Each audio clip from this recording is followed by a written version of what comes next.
নমস্কার বন্ধুরা, মুনিয়ার রন্ধনশৈলীতে আপনাদের সবাইকে স্বাগত। আশা করি আপনারা সবাই খুব ভালো আছেন।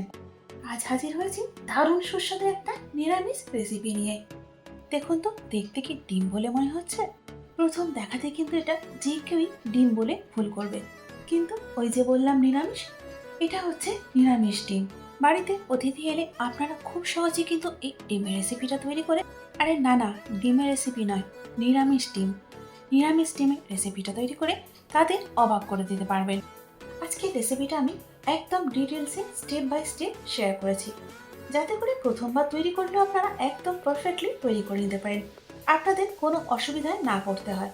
তার সঙ্গে শেয়ার করেছি প্রচুর টিপস, যেগুলো এই রেসিপিতে আপনাদের কাজে লাগবে। চলুন তাহলে আর দেরি না করে দেখে নেওয়া যাক কী করে তৈরি করতে হয় দারুণ সুস্বাদু এই নিরামিষ ডিম। এখানে আমি গ্রেট করা পনির নিয়েছি 300 গ্রাম। এর মধ্যে এখন দিয়ে দিচ্ছি হাফ চা চামচ নুন, সাথে দিয়ে দিচ্ছি গুঁড়ো করে নেওয়া চিনি 1 চা চামচ। এবার পনিরটাকে হাতের সাহায্যে খুব ভালো করে মেখে নেব, ঠিক যেমন করে আমরা রসগোল্লা তৈরির জন্য ছানাটাকে মথে নিই, এখানেও পনিরটাকে ঠিক সেভাবেই মথে নিতে হবে। আচ্ছা, এখানে এবার একটা কথা বলি, আমি গুঁড়ো করে নেওয়া চিনিটা দিলাম এই কারণে, যাতে করে এটা পনিরের সঙ্গে খুব তাড়াতাড়ি মিশে যাবে। আর দেখুন, এখানে আমার পনিরটা মাখা হয়ে গেছে আর একদম মোলায়েম করে মেখে নিয়েছি। এখানে পনিরটাকে আমি দুভাগে ভাগ করে নিয়েছি। 4 ভাগের 1 ভাগ অংশটা আমি এখন সরিয়ে রাখছি। এখন 4 ভাগের 3 ভাগের যে পনিরের অংশটা, অর্থাৎ যে বেশি অংশটা, তার মধ্যে দিয়ে দিচ্ছি সেদ্ধ আলু একটা মাঝারি সাইজের, যেটাকে আমি গ্রেট করে নিয়েছি। এরপর এখন এখানে দিয়ে দিচ্ছি 3 টেবিল চামচ ব্রেড ক্রামস, সাথে দিয়ে দিচ্ছি 3 টেবিল চামচ কর্নফ্লাওয়ার, দিয়ে দিচ্ছি 1 চা চামচ গোলমরিচের গুঁড়ো। এবার সমস্ত কিছু খুব ভালো করে মেখে নেব। আচ্ছা বন্ধুরা, এখানে আরও একটা কথা বলি, আমি এখানে পনির ব্যবহার করছি, আপনারা চাইলে ঘরে দুধ দিয়ে, অর্থাৎ দুধ কাটিয়ে ছানার থেকেও এটা তৈরি করে নিতে পারবেন। এখানে সমস্ত কিছু খুব ভালো করে মেখে নিয়েছি, এবার একটু লম্বা করে নিচ্ছি। এরপর এখান থেকে বড় বড় কয়েকটা বলস তৈরি করে নেব, আর দেখি এর মধ্যে থেকে কতগুলো বলস তৈরি হয়। বন্ধুরা, বলসগুলো তৈরি করার সময় একটু খেয়াল রাখবেন যাতে করে সব বলের মাপগুলো একটু সমান হয়, তাহলে করে দেখতেও সুন্দর লাগবে। এখানে পুরো মিশ্রণটা থেকে আমার বড় বড় 4টে বলস তৈরি হলো। এবার বাকি 4 ভাগের 1 ভাগ পনিরের মধ্যে দিয়ে দিচ্ছি 1 চা চামচ হলুদ গুঁড়ো। এই হলুদ গুঁড়োটা এখন পনিরের সঙ্গে খুব ভালো করে কিন্তু মেখে নিতে হবে, যাতে করে কোনো দলা না থাকে। হলুদ মিশিয়ে পনিরের সঙ্গে যে এই মিশ্রণটা তৈরি করছি, এটা তৈরি হচ্ছে আমাদের নিরামিষ ডিমের কুসুমটা। আর দেখুন, এখানে আমাদের কুসুমের জন্য পনিরটাও তৈরি হয়ে গেছে। এবার এর থেকে আমি ছোট ছোট 4টে বলস তৈরি করে নেব। এখানে আমি হাতে একটুখানি তেল লাগিয়ে নিয়েছি, নিয়ে এবার যে সাদা অংশটা আছে, অর্থাৎ যেটা নিরামিষ ডিমের বাইরের অংশ, সেটাকে হাতের সাহায্যে একটু ফ্ল্যাট করে নিচ্ছি, কারণ এর মধ্যেই তো আমাদের কুসুমটা স্টাফ করতে হবে।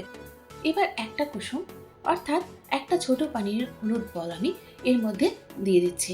এবার মুখটা খুব ভালো করে বন্ধ করে যেমন ডিমের আকার সেভাবেই তৈরি করে নেব। আচ্ছা, এবার বলি, এটাকে খুব ভালো করে কিন্তু বন্ধ করতে হবে। যদি কোথাও ফাটা অংশ থাকে, সেখান দিয়ে কিন্তু ভিতরের পনিরটা বাইরে বেরিয়ে আসবে, আর তাহলে করে কিন্তু তেলটাও নষ্ট হয়ে যাবে, সাথে সাথে করে খাবারটাও। এটা কিন্তু আপনারা খেয়াল রাখবেন। আর এর সাথে প্রথম ডিমটাও কিন্তু আমাদের তৈরি হয়ে গেছে, আর বাকিগুলো ঠিক একইভাবে আমি করে নেব। আর এখানে 4টে ডিম আমি তৈরি করে নিয়েছি। চলুন এবার এগুলোকে ফ্রাই করে নিই। ডিমগুলো ফ্রাই করার জন্য তেলটা আগের থেকেই গরম করতে বসিয়ে দিয়েছিলাম। মিডিয়াম হিটে তেলটা গরম করে নিয়েছি। এখন একটা একটা করে ডিম আমি এই তেলের মধ্যে দিয়ে দিচ্ছি। বন্ধুরা, অবশ্যই এটা চেষ্টা করবেন যাতে ডিমগুলো কোনো ননস্টিকের পাত্রে ভাজা যায়। যদি স্টিলের কোনো পাত্রে ভাজেন, তাহলে কি হবে, যখন আপনারা উল্টে পাল্টে ভাজবেন, তখন উল্টানোর সময় কিন্তু ডিমগুলো আটকে যাবে, আর তার ফলে ভেঙে গিয়ে পুরো জিনিসটাই নষ্ট হয়ে যাবে। এইটাই হলো আজকে আমার প্রথম টিপস।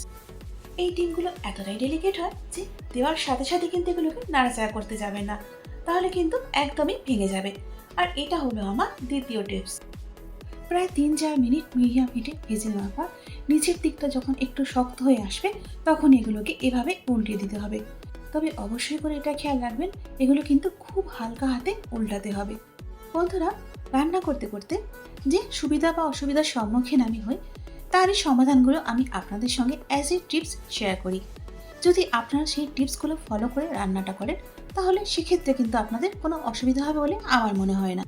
আর দেখুন, এভাবে খুব ধীরে ধীরে উল্টিয়ে পাল্টিয়ে ডিমের সব দিকটাই আমি লাল লাল করে ভেজে নেব। যতক্ষণ ডিমগুলো ভাজা হচ্ছে, চলুন ততক্ষণ মশলাটা তৈরি করে নিই। এখন গ্রাইন্ডিং জারের মধ্যে দিয়ে দিচ্ছি 4টে কাঁচা লঙ্কা ও 1.5 ইঞ্চি টুকরো করে নেওয়া আদা, সাথে দিয়ে দিচ্ছি 10টা বাদাম, যেগুলোকে আমি ভিজিয়ে খোসা ছাড়িয়ে নিয়েছি। এবার দিয়ে দিচ্ছি 2 টেবিল চামচ ভেজানো চারমগজ। এরপর এখন এখানে দিয়ে দিচ্ছি 3টে কাশ্মীরি মির্চ, যেগুলোকে আমি গরম জলে ভিজিয়ে রেখেছিলাম। আপনারা চাইলে পাউডারটাও দিতে পারেন। দিয়ে দিচ্ছি 1 টেবিল চামচ ধনের গুঁড়ো, সাথে দিয়ে দিচ্ছি 1 চা চামচ লঙ্কার গুঁড়ো। এখন দিয়ে দিচ্ছি কিচেন কিং মশলা 1 টেবিল চামচ, পরিবর্তে আপনারা সবজি মশলাটাও দিতে পারেন। দিয়ে দিচ্ছি 1 চা চামচ হলুদ গুঁড়ো। এবার দিয়ে দিচ্ছি হাফ কাপ দই।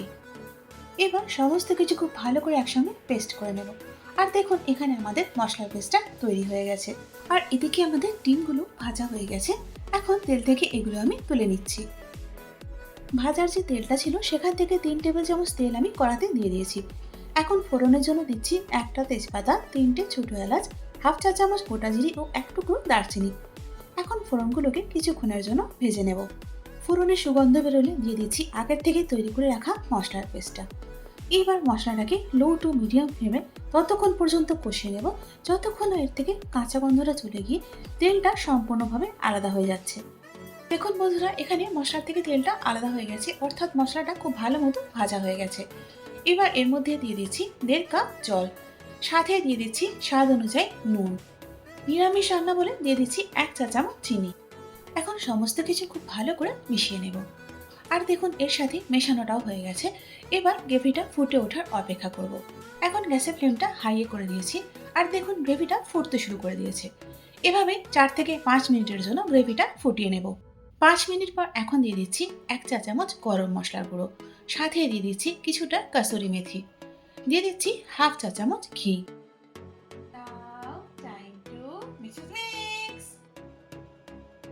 এখন গ্যাসটা আমি অফ করে দিয়েছি। আর এদিকে আমাদের নিরামিষ ডিমের গ্রেভিটাও কিন্তু তৈরি হয়ে গেছে। তবে ডিমগুলো দিয়ে কিন্তু আমি এতে ফোটাবো না। কেন সেটা চলুন পরিবেশন করতে করতে বলি। বন্ধুরা, এখন প্রথমে আমি প্লেটের মধ্যে গ্রেভিটা দিয়ে দিচ্ছি। গ্রেভিটা কিন্তু ভালোই গরম আছে। আচ্ছা, এবার বলি ডিমগুলো আমি গ্রেভিতে দিয়ে ফোটালাম না কেন। কারণ আমি বারবার বলছি যে এগুলো কিন্তু, অর্থাৎ ডিমগুলো কিন্তু খুব ডেলিকেট। যদি আপনারা গ্রেভির মধ্যে দিয়ে ফোটান তাহলে কিন্তু একদমই মিশে যাবে, অর্থাৎ ভেঙে গিয়ে গলে গিয়ে গ্রেভির সঙ্গে মিশে যাবে। আর এটাই হলো আজকে আমার মেন বা ফাইনাল টিপস। অবশ্যই কিন্তু এটা আপনারা খেয়াল রাখবেন। আপনারা আমাকে কমেন্টসে জানান তো এটা দেখতে সত্যি সত্যি ডিমের মতো লাগছে বা দেখতে ঠিক কতটা ভালো লাগছে। বন্ধুরা, আপনারা এটা পোলাও, লুচি, রুটি, পরোটা, ফ্রাইড রাইস সব কিছুর সঙ্গে কিন্তু পরিবেশন করতে পারবেন। আর এটা খেতে দারুণ সুন্দর হয়। যে কোনো নিরামিষ দিন হোক বা বিশেষ দিন, এটা কিন্তু একটা স্পেশাল রেসিপি। আপনারা আগের থেকে গ্রেভিটা যদি তৈরি করে রাখেন তাহলে অতিথি এলে কিন্তু কেবলমাত্র ডিমগুলো ফ্রাই করে আপনারা পরিবেশন করতে পারবেন। তাতেও কিন্তু খুব সহজেই এটা তৈরি হয়ে যাবে। বন্ধুরা, আশা করি আজকের নিরামিষ ডিমের এই রেসিপিটা আপনাদের ভালো লেগেছে। যদি ভালো লেগে থাকে তাহলে একটা লাইক করে দিন। তারই সাথে বন্ধু বান্ধব এবং আত্মীয় পরিজনের মধ্যেও শেয়ার করে দিন। যদি আপনারা ইউটিউব থেকে দেখে থাকেন তাহলে চ্যানেলটাকে অবশ্যই সাবস্ক্রাইব করে পাশে থাকবেন।